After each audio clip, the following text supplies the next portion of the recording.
कोष के प्रशांत सिंह जी, श्रीमती प्रियंका देवी जी,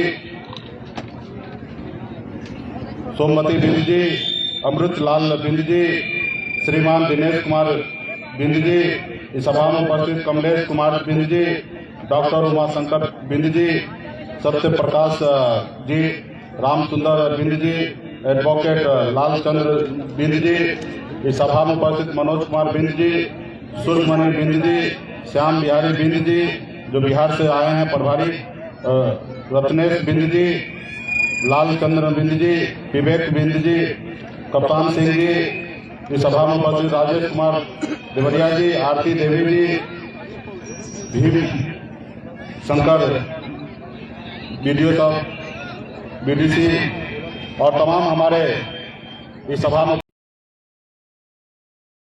मकसद कि हमारे समाज को कल्याण होना चाहिए। और जब भी चुनाव आता था तो सभी पॉलिटिकल पार्टी कहता था कि मुकेश जी आप हमारे साथ आइए और आपका हक अधिकार की बात हम करेंगे, हम आपकी लड़ाई लड़ेंगे।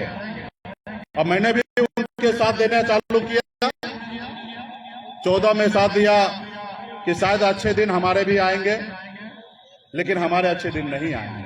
2015 में भी हमने मदद किया भारतीय जनता पार्टी को, फिर भी अच्छे दिन नहीं आए।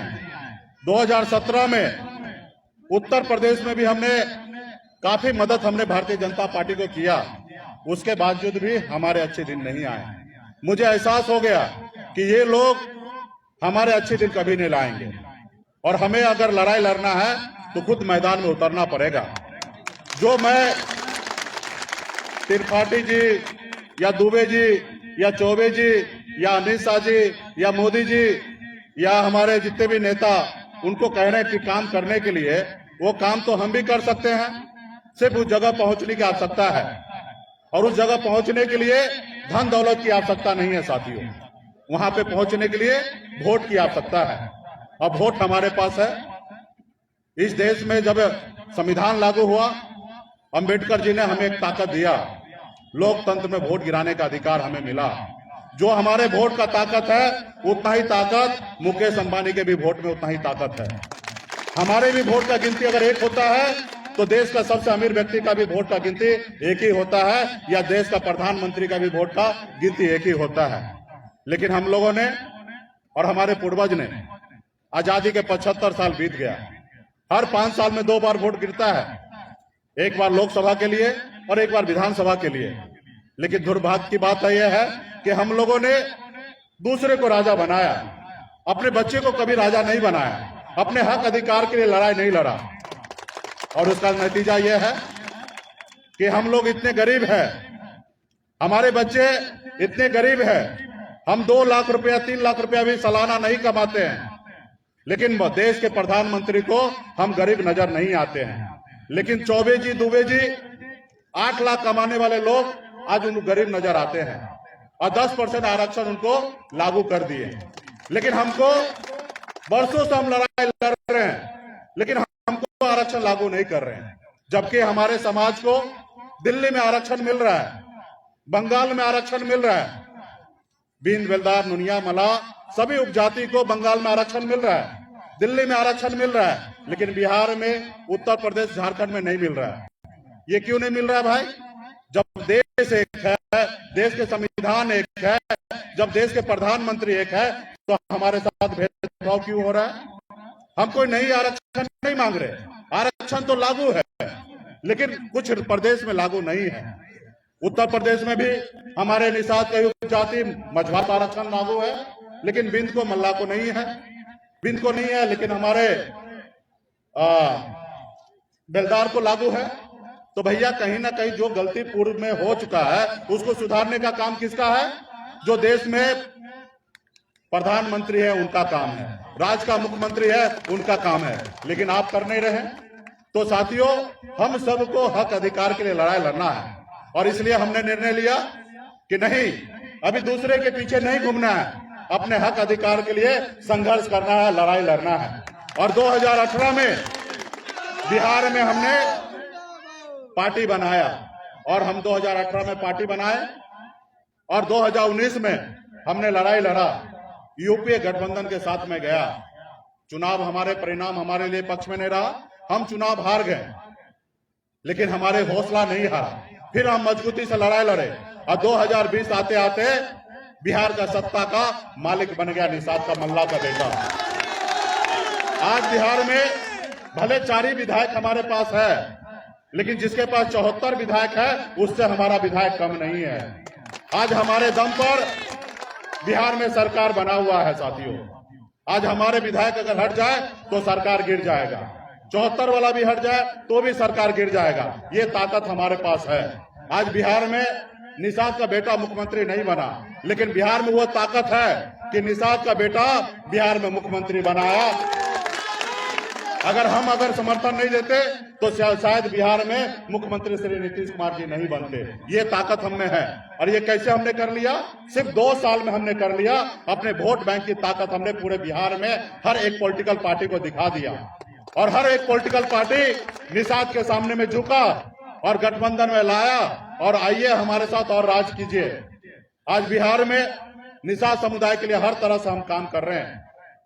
वहां पे निषाद के मछली मारने के लिए, मछली बेचने के लिए पूरे बिहार में मछली बाजार बना रहे हैं। पूरे बिहार में 32,000 तालाब है। हर एक तालाब का पट्टा सिर्फ निषाद को बेटा को होगा और किसी को नहीं होगा, और सरकारी रेट पे होगा। उसके बाद मछली बेचने के लिए अगर गाड़ी चाहिए 4 चक्का तो 90% अनुदान पे उनको हम लोग गाड़ी मुहैया कराते हैं। अगर 5 लाख का गाड़ी है तो 4.5 लाख रुपया सरकार भरता है, सिर्फ 50,000 रुपया मछुआरा भाई भरता है। ये हमारी ताकत है। अभी 200 करोड़ रुपया खर्चा करके हम डैम में मछली पालन करने के लिए काम कर रहे हैं, जो कई हजार युवा को रोजगार मिलेगा। ये क्यों हो रहा है? क्योंकि उस सरकार का हिस्सेदार हम हैं। वो 2 लाख करोड़ का बजट जब बनता है, उस बजट बनाने के समय में आपका भाई और आपका बेटा सनब मल्ला बैठता है और अपने अपने हक अधिकार की बात करता है। साथियों, ये ताकत आपको भी उत्तर प्रदेश में बनाना पड़ेगा। साथियों, संघर्ष करना पड़ेगा। जब लड़ाई के मैदान में आइएगा ना, सिर्फ 2 चीज होगा, आपकी हार होगा या जीत होगा। फिर उससे डरना क्यों है? एक बार लड़ेंगे, क्या होगा? हारेंगे, फिर लड़ेंगे, फिर हारेंगे। हो सकता है हम दोबारा तीसरी बार हम जीत सकते हैं, और जब जीतेंगे तो आपका समाज का कल्याण होगा। आज देखिए, बहन मायावती ने चुनाव लड़ा, जीता। आज दलित भाई का कल्याण हुआ कि नहीं हुआ? आज मुलायम सिंह ने संघर्ष किया, सरकार बनाया, और क्या आज यादव भाई का कल्याण हुआ कि नहीं हुआ? बिहार से लेकर उत्तर प्रदेश में यादव भाई कितना आगे निकल गया। तो आप भी अगर अपनी सरकार बनाएंगे, अपनी ताकत दिखाएंगे, तो आपका भी कल्याण होगा। क्या त्रिपाठी जी या दुबे जी या चौबे जी आपको कल्याण करने के लिए आया अभी तक? 75 साल बीत गया, कभी आज तक आया? हाँ, चुनाव के समय में जरूर आ जाते हैं कि 500-1000 रुपया लीजिए और वोट दीजिए। ये काम करने के लिए जरूर आ जाते हैं, और इससे क्या होता है? आपके खुद के हक अधिकार को हनन कर लेता है। साथियों, इसलिए जरूरी है कि अपने हक अधिकार के लिए लड़ाई लड़ना पड़ेगा। साथियों, आज मैं बिहार से क्यों आया? क्या मुझे विधायक बनना है? क्या मुझे मंत्री बनना है? ऑलरेडी हम बिहार में विधायक और मंत्री बने हैं, और मुख्यमंत्री भी बनने का सपना है तो हम बिहार में ही बनेंगे। लेकिन आज आपके हक अधिकार के लिए हम संघर्ष करने के लिए आए हैं, लड़ाई लड़ने के लिए आए हैं। क्योंकि मैं अपने आप को कहता हूं कि मैं पूरे देश का सनब मल्ला हूं, हर एक मल्ला का बेटा हूं मैं, और अब मेरा फर्ज बनता है कि पूरे देश में हक अधिकार के लिए लड़ाई लड़ना है। आज मैं यहाँ पे देख रहा हूँ बड़े संख्या में युवा है। आप सबको सनब मल्ला बनना पड़ेगा, हर एक एक गांव में जाना पड़ेगा, हर एक एक गांव में जाना पड़ेगा, और अपने आप को सनब मल्ला बन के, और आपको करना क्या है भाई? सिर्फ बूथ को जीतना है, बूथ पे डेरा डंडा जमा देना है, अपने समाज के अपने लोगों को कहना है कि आप दूसरे समाज को हाथ जोड़िए, पैर जोड़िए, लेकिन उनसे वोट लीजिए, और यहीं पे आपको पहचान आएगा अपना और पराये का। आपको समझ में आएगा कि 75 साल से आज तक हमने उसको वोट दिया, क्या वो आज आपको दे रहा है कि नहीं दे रहा है, आपको समझ में आ जाएगा। तो इसकी लड़ाई लड़ना पड़ेगा साथियों, और हर गांव में जा जाके माता बहन भाई बहन हर किसी को समझाना पड़ेगा कि यहाँ पे कमल बिंद जी लड़ रहे हैं और इनका चुनाव नाव छाप है, इसके लिए मजबूती से लड़ना पड़ेगा। उनको दिखाना पड़ेगा कि आपके पास ताकत है, आप संगठित हो गए, तब जाके आपके हक अधिकार मिलेगा। खैर, आपने तो उत्तर प्रदेश के हर निषाद भाई को मैं सलाम करता हूं कि आप लोग बहुत जागरूक हैं। मैंने आपसे बहुत कुछ 2017 में सीखा और आपसे सीखने के बाद मैं जब बिहार गया और वही रास्ते पे मैं चला, अब बिहार का सत्ता मेरे पास ले लिया। ये आप भी उत्तर प्रदेश में ले सकते थे, लेकिन आपके नेतृत्वकर्ता जो है वो कहीं ना कहीं आपके साथ न्याय नहीं किया। वो कहीं ना कहीं अपने घर परिवार के लिए लड़ाई लड़ रहा है। साथियों, आज जो डॉक्टर संजय निषाद जी हैं, निषाद पार्टी, उनको हमने पार्टी बनवाया, उनको हमने मदद कराया। चंपा देवी पार्क हो या लखनऊ की रैली हो, हमने रैली कराया, लेकिन वो कहीं ना कहीं भटक गया। खुद के परिवार के लिए लड़ाई लड़ने लगा, अपने लिए लड़ाई लड़ना पड़ा, कहीं ना कहीं समाज को छोड़ दिया। आज वो अगर हमारे साथ होते तो उत्तर प्रदेश में बड़े से बड़े नेता को हम धूल चटा देते, लेकिन उन्होंने ऐसा नहीं किया। 2018 में अपना पार्टी रहते हुए साइकिल पे चढ़ गए, अपना पार्टी रहते हुए 2019 में कमल छाप पे चढ़ गए, अपने बेटा को सांसद बना लिए। 2022 में जब इसको चुकाना था, अपनी बात मनाना था, आरक्षण लागू कराना था, उस समय क्या किया? एक एमएलसी बन के भारतीय जनता पार्टी के गोद में बैठ गया। अभी भी 2022 में अपना पार्टी रहते हुए अपना बेटा को दूसरे पार्टी से विधायक बना रहे हैं, चोरी चोरा में चुनाव लड़ा रहे हैं और अपने आप को कहते हैं कि हम पॉलिटिकल गॉडफादर है। अब बताइए, एक पॉलिटिकल आदमी इतनी गलती करेगा? और अभी भी टिकट भी मिला, 10 टिकट मिला, 10 में से देख लीजिए सब बाबू साहब को टिकट दे दिए। अरे भैया, जब बाबू साहब को टिकट दे दिए तो आपके समाज के लिए लड़ेगा कौन? आपका संगठन आगे बढ़ेगा कैसे? जो दिन रात खून पसीना बहा के अखिलेश निषाद जी जैसे युवा का जान चला गया, शहीद हो गया आपकी हक अधिकार लड़ाई लड़ने के लिए, और उसके बाद भी आपने उनके गोद में जाके बैठ गया। आप सबको पता होगा कि जब 2 जुलाई को हम लोगों ने पार्टी लॉन्च किया उत्तर प्रदेश में, हमने एक ही नारा दिया था कि आरक्षण नहीं तो गठबंधन नहीं, और गठबंधन नहीं तो भारतीय जनता पार्टी को वोट नहीं। हम उस वादा के साथ कल भी थे और आज भी हैं, जबकि हमारी तो भारतीय जनता पार्टी से दोस्ती है। हम साथ में बिहार में सरकार चला रहे हैं, लेकिन हमने उसको कह दिया कि सरकार में हमारी आपकी दोस्ती है, उसके बाद तो अगर उत्तर प्रदेश में किसी से दोस्ती है तो निषाद के सभी उपजाति निषाद भाई के साथ हमारी दोस्ती है, आपके साथ नहीं है। और हम आपको हराएंगे उत्तर प्रदेश में। जब आज हराएंगे तब आपको समझ में आएगा, और 2024 में आप आरक्षण लागू कीजिएगा। क्योंकि हमने 2019 में बिहार में जब उपचुनाव हो रहा था तो हमने एक सीट पे चुनाव लड़ा, भारतीय जनता पार्टी के भी सहयोगी जेडीयू लड़ा, आरजेडी से भी लड़ा और हम लड़ाई लड़े और 25,000 वोट ले आए। और हमारे 25,000 वोट से क्या हुआ? भारतीय जनता पार्टी हार गया और आरजेडी जीत गया। भारतीय जनता पार्टी को समझ में आ गया कि निषाद गोलबंद हो चुका है और निषाद सन ऑफ मल्ला मुकेश सहनी के साथ है। जब 2020 का चुनाव आया तो सामने से हमारे सामने झुका और हमारे साथ सत्ता शेयर किया कि हमारे साथ आइए और सरकार का हिस्सा बनिए।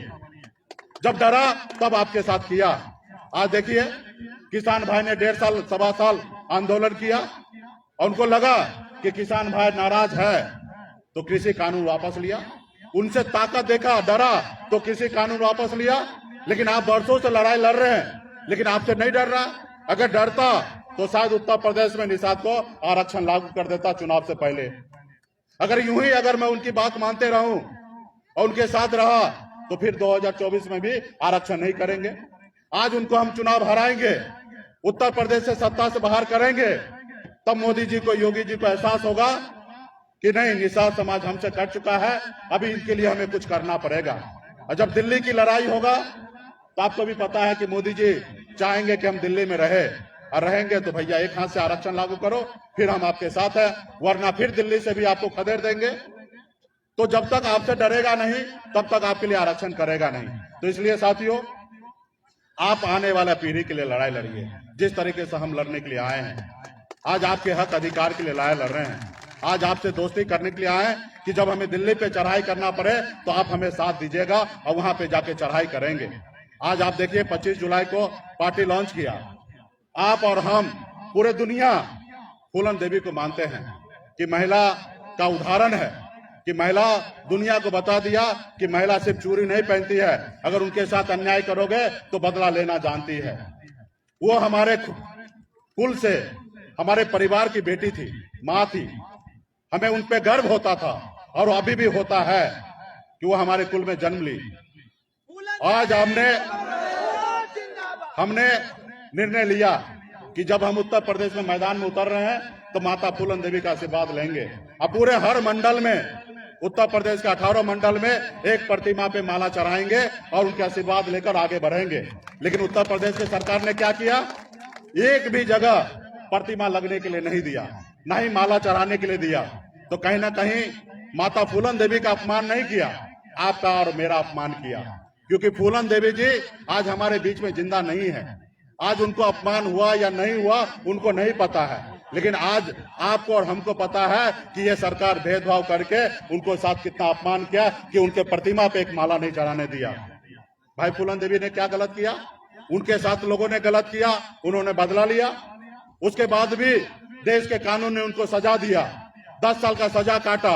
उसके बाद वो सजा के बाद बाहर निकले और उत्तर प्रदेश की धरती पर उनको 2-2 बार सांसद बनाया गया। और उसके बाद सांसद बनने के बाद भी लोगों के दिल दिमाग ठंडा नहीं हुआ, उनका हत्या करा दिया गया। आज उसको हम मानते हैं तो आपको तकलीफ होता है। तो कहीं ना कहीं जातिवाद आप कर रहे हैं, कहीं ना कहीं पिछड़े दलित को आप अपमान कर रहे हैं। तो ऐसे सरकार को आपको हटाना पड़ेगा साथियों।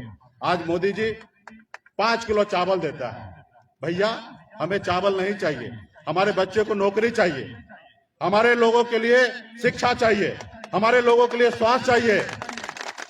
हमारे लोग शिक्षा प्राप्त कर लेगा, नौकरी प्राप्त कर लेगा तो खुद अपने परिवार को चलाएगा। और ये 5 किलो चावल भी देश का संपत्ति है, हमारा है। लेकिन घूम घूम कर पूरे बिहार में कहते हैं, देश में कहते हैं कि मोदी जी चावल दे रहा है। या मोदी जी अपने घर से लाके दे रहे क्या? ये देश का संपत्ति है, 135 करोड़ लोगों का इस पे अधिकार है। उसके बाद आप कर रहे हैं। अरे हर सरकार का काम है गरीब का काम करना, और हर सरकार का एक ही काम है कि देश का खजाना हो या राज्य का खजाना हो, वहां पे सबसे पहला अधिकार सिर्फ गरीब का होता है। और आप गरीब को नहीं दे रहे हैं। आज मुझे कोई एतराज नहीं है कि आप ब्राह्मण को आरक्षण दे रहे हैं, भूमियार को आरक्षण दे रहे हैं या निषाद को आरक्षण दे। हर गरीब को आप आरक्षण दीजिए, लेकिन सबको सम्मान में दीजिए। अगर निषाद भी अगर 8 लाख से कम कमाने वाले हैं तो उनको भी आरक्षण दीजिए। अगर अपर कास्ट भी 8 लाख से कम कमाने वाले हैं उनको भी आरक्षण दीजिए। मैं किसी का विरोध नहीं करता हूं। इस देश में हर गरीब को, चाहे वो अपर कास्ट हो या लोअर कास्ट हो, हर किसी को सरकार से मदद मिलना चाहिए। लेकिन आप क्या कर रहे हैं? भेदभाव कर रहे हैं। तो इसके लिए हम सबको लड़ाई लड़ना पड़ेगा साथियों, मैदान में उतरना पड़ेगा। आज आप लड़ेंगे तो जीतेंगे, और जीतेंगे तो लखनऊ में जाके राज करेंगे। अगर आप हरा देंगे तो उनको एहसास हो जाएगा कि निषाद हमारे साथ नहीं है, और इनके लिए अगर कुछ नहीं करेंगे तो 2024 में दिल्ली का कुर्सी खाली करा देगा। आज हम लोग लड़ाई लड़ रहे हैं। भारतीय जनता पार्टी पूरे प्रदेश में बहुत परेशान कर रहा है। हमने 102 कैंडिडेट को लॉन्च किया, लेकिन बहुत ऐसे जगह हमारे पर्चा को खारिज करा दिया। बहुत ऐसे जगह हमारे लोगों को गुमराह कर रहा है, पैसा देके गुमराह कर रहा है। बहुत ऐसे जगह हमें कार्यक्रम करने नहीं दिया जा रहा है। लेकिन तो भी हम क्या कर सकते हैं? हम लड़ाई लड़ेंगे। जब पावर में आएंगे तब आपके साथ कोई अन्याय नहीं करेगा। आज बिहार में किसी माई के लाल में दम नहीं है कि बिहार में मुकेश सहनी को कोई चीज करने से रोक दे, क्योंकि वहां हम पावर में हैं। हम जिस रोज चाहेंगे उस रोज सरकार गिर सकता है, ये ताकत हमारे पास है। हमने फूलन देवी को सम्मान उत्तर प्रदेश में नहीं मिला, लेकिन बिहार में आप चाहिए, हमारे बंगला में देखिए उनका प्रतिमा लगा हुआ है। कोई रोकने वाला, ठोकने वाला नहीं है, क्योंकि वो हमारी सरकार है। इसीलिए आपको मजबूती से यहाँ काम करना है। और एक और निर्णय लेना है, जहां हम चुनाव लड़ रहे हैं वहां पे अपने प्रत्याशी को जिताइए, और जहां हम चुनाव नहीं लड़ रहे हैं वहां पे भाजपा को हराइए।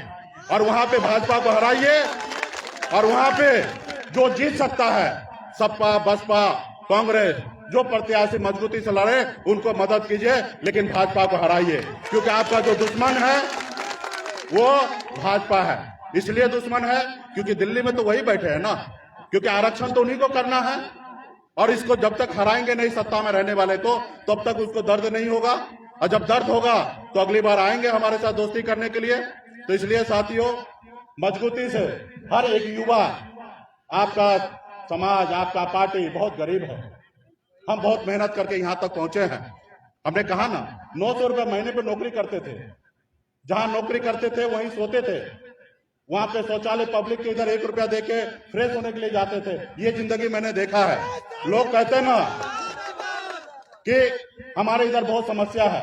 अरे भैया, जहां ज्यादा समस्या है, हजारों समस्या है, वहीं पे मेरी जन्म हुआ है। अब मुझे पता है कि गरीबी क्या होता है। अपने दिल से जानो पराये दिल का हाल। मुझे पता है, क्योंकि मैं भी एक गरीब घर में जन्म लिया हूं। मुझे पता है कि आज आपके साथ कितना समस्या होता होगा। थाना में जाते होंगे, थानेदार नहीं सुनता होगा, कोई नहीं सुनता होगा। लोग आपके परेशान करता होगा, आपके हक अधिकार छीनता होगा, आपको गुमराह करता है। तो ऐसे साथियों, आज तो आपका और हमारी जिंदगी आधे निकल चुका है। 40 साल की उम्र हो चुका है और ज्यादा से ज्यादा 30 साल 35 साल रहेंगे। लेकिन हमारे आने वाला पीढ़ी, उनके लिए हम कब लड़ाई लड़ेंगे? आज लड़ाई लड़ेंगे तो शायद कल जाके या परसों जाके जीतेंगे। हमारे आने वाला पीढ़ी का भविष्य बेहतर होगा। आज आपको SC ST का आरक्षण मिल जाएगा तो कम से कम एक चीज आपके पास अधिकार हो जाएगा कि आपको साथ कोई लड़ाई लड़ेगा, 2 मिनट में जाइए हेरजेंट एक्ट कर दीजिए। देखिए, वो आदमी डर से आपसे दूर 200 कदम पीछे हट जाएगा। जब नौकरी की बात आएगा, 15% आरक्षण मिलेगा, आपके बच्चे को नौकरी मिलेगा। आज आप देख लीजिए कि आपके बिहार से लेकर उत्तर प्रदेश तक क्या कोई कलेक्टर आपके समाज में नहीं है। तो आप सबको गोलबंद होना पड़ेगा। क्या होगा? दुपारी जीत को जिता के क्या मिलेगा? 24 को जिता के आपको क्या मिलेगा? तो इसलिए आप लोगों को अपनी लड़ाई लड़ना पड़ेगा। आगे आपके बीच में कुछ लोग बहुत उल्टा बोले, लेकिन आपको करना पड़ेगा। गांव में मैसेज देना पड़ेगा। आप जितने भी हैं निपटिएगा। चुनाव के समय में तो ये आपका भाई है और आपका अपना है, आपके हक अधिकार के लिए लड़ाई लड़ रहा है। आज जिनको बोल कह रहे कि आप क्या कर लोगे, अरे भाई, आज लड़ेंगे कल फिर जीतेंगे। आज बिहार में भी अगर हम सोचते हैं कि ये बहुत बड़ा समस्या है, शायद हम नहीं जीतते, तो फिर आज हम भी कहीं नहीं रहते। या अगर हम सोचते मुंबई में हैं और बिहार आएंगे कुछ नहीं होगा, तो शायद मुंबई में रह जाते। बिहार में आज सरकार हमारा नहीं बनता, लेकिन लड़ाई लड़े, बिहार में हमारी सरकार है। तो इसलिए साथियों, बहुत मेहनत करके हम लोगों ने इस मुकाम तक हासिल किए हैं। इस झंडा को गिरने मत दीजिए। ये नाव चुनाव चिन्ह आपको पता है कि आपके पूर्वज ने श्री रामचंद्र जी को पार लगाया था और आज हम मझधार में फंसे हैं। और आप इंतजार मत कीजिए कि ये नाव कोई योगी जी और मोदी जी पार लगाने के लिए आएंगे। अगर ये नाव अगर कभी भी पार लगेगा तो आपका भाई और आपका बेटा ही इसको पार लगाएगा। क्योंकि भाई, मल्ला से बेहतर, निषाद से बेहतर कोई नाव चला सकता है क्या? हमारे पूर्वज तो गलती किए थे कि नाव पार लगा दिए, लेकिन कुछ लिए नहीं। लेना चाहिए था, नहीं लिए, तो आज देखिए हम लोग क्या हो गए। तो इसलिए हर काम के पीछे आपका समाज का मतलब हो, हक अधिकार की बात हो, तब सामने वाले के साथ है, वरना उनके साथ नहीं है। ये कसम खा के जाइए, ये कसम खा के जाइए माता फूलन देवी का कि आज आप हर एक निषाद अपने आप को सनब मल्ला बनकर हर एक बूथ को जीतने का दिखाएंगे कि यहाँ पे खास करके भाजपा को हरा के और यहाँ पे चुनाव जीतिए। आप जीतना कोई निर्दलीय भी लोग जीतते हैं। आपके पास 15% ताकत है। आपको क्या करना? हर एक नेता 2 वोट की व्यवस्था करना है। 2 वोट की व्यवस्था कीजिए, 45% वोट होगा, आराम से आपके प्रत्याशी जीतेगा। चाय पिला के, पान खिला के, अगर आपको आज तक आपसे वोट लिया तो आप भी चाय और पान खिला दीजिए। इतना तो सक्षम आप है, किसी को चाय या पान खिलाइए और बोलिए हमारे साथ रहिए। तो ये आप कर सकते हैं। सिर्फ आपको जागरूक होना पड़ेगा, लड़ाई लड़ना पड़ेगा। और बड़ी संख्या में यहाँ पे हमारे माता बहन यहाँ पे आशीर्वाद देने के लिए उपस्थित हुए ही हैं। तो क्या आप लोग आशीर्वाद देंगे कमलबिंद को? और ये सिर्फ आपके प्रत्याशी हैं और आपके हक अधिकार के लिए लड़ाई लड़े। इनको मैंने कहा कि तुम तो हमारे बचपन के साथी हो, दोस्त हो, और आप उत्तर प्रदेश में जाओ, उत्तर प्रदेश में निषाद वीआईपी पार्टी का झंडा बुलंद करो। ये हमारे कहने से चुनाव लड़ने के लिए आए हैं, ये आपकी और हमारी लड़ाई लड़ने के लिए आए हैं। और इनका हौसला को बढ़ाइए। आने वाले समय में उत्तर प्रदेश में आपका नेतृत्व करेगा, क्योंकि हमें अच्छे, ईमानदार, मेहनत करने वाले लोग चाहिए, तब जाके अपना समाज का कल्याण होगा। आज कुछ लोग अपने स्वार्थ के लिए राजनीति लड़ रहे हैं, कर रहे हैं। मुझे लोग डरा रहे हैं बिहार में कि आप उत्तर प्रदेश में मोदी के लिए, योगी के लिए आप रास्ता रोकोगे तो बिहार में भी हम आपको सत्ता से बाहर कर देंगे। आप सबको पता होगा। लेकिन हमने कहा कि तुमको जो करना वो कर लेना, जो उखाड़ना उखाड़ लेना। मैं अपने समाज के साथ हूँ, इसके लिए मैं उत्तर प्रदेश में योगी जी को हराने के लिए जा रहा हूँ। तुम क्या कर सकते हो? ज्यादा यहाँ से 10 तारीख के बाद तुम हमको मंत्रिमंडल से बाहर निकालोगे, निकाल देना, मुझे परवाह नहीं है। हमारा समाज ने 4 विधायक बनाया, जिस रोज हमारा समाज खड़ा हो जाएगा उस रोज 40 बनाएगा और एक समय आएगा कि अपने दम पे सरकार बनाएगा। मुझे कोई फिक्र नहीं है इस सत्ता में बैठे रहना है। मैं क्योंकि सत्ता के लिए नहीं आया था मुंबई से, अपने समाज के हक अधिकार के लिए लड़ाई लड़ने के लिए आया था। ये तो हमारे लिए एक चक्र है जो हम आज मंत्री बने हुए हैं, लेकिन हम तो मंत्री बनने के लिए नहीं आए थे। मुझे कल अगर मंत्रिमंडल त्यागना पड़े तो मैं अपने समाज के लिए त्यागने के लिए तैयार हूं, जो करना वो कर ले, लेकिन अपने समाज के लिए लड़ाई लड़ेंगे। आने वाले समय में बिहार में हम मजबूत हैं, उत्तर प्रदेश में भी आप लोग मजबूत करेंगे, झारखंड में भी मजबूत हो जाएंगे। 3 राज्य की लड़ाई लड़ेंगे और जिसके पास 3 राज्य का निषाद भाई का ताकत होगा उसके सामने दुनिया का हर ताकत को झुकना पड़ेगा और ये हम ताकत आने वाले समय में दिखा देंगे। तो इसलिए साथियों, समय हो गया, कई जगह कार्यक्रम करना है, हर जगह गांव-गांव में हम नहीं पहुंचेंगे, लेकिन अपने आप को हर जगह पे सनत मल्ला मुकेश सैनी बनकर आप सबको पहुंचिए, अपने रिश्तेदार नाता दोस्त को फोन कीजिए। कुछ लोग गुमराह होगा, उनको समझाइए कि लीजिए कहीं से, लेकिन काम कहीं और कीजिए, जो करना हो कीजिए, क्योंकि चुनाव में सब जायज है। क्योंकि ये जो बदमाश लोग है ना, अपने पैसे की ताकत दिखाता है और उनको लगता है पैसा ही सब कुछ है। तो ऐसे लोगों को आप हाँ हाँ बोलिए, लेकिन काम आप कमल बिंद के लिए काम कीजिएगा और आप मजबूती से काम कीजिए और चुनाव भी भाजपा को हराइए, अपने प्रत्याशी को जिताइए और फिर देखिए, मैं आपसे वादा करता हूं कि अगर आप लोग अगर खड़ा हो जाते हैं तो 2024 से पहले निषाद का आरक्षण हम पूरे देश में लागू करा देंगे साथियों। इसलिए बहुत बहुत धन्यवाद हमारे पार्टी के सभी साथी को। यहाँ पे तो हमारे बिहार से श्यामानंद गिरी जी, आपके पूरा बिहार से यहाँ पे आ गए, बहुत सारे प्रभारी यहाँ पे काम कर रहे हैं और आप लोग भी दायित्व निभाइए, अब मजबूती से गांव-गांव में घूमिए और काम कीजिए, अपने प्रत्याशी के लिए जिताने काम कीजिए और बहुत बहुत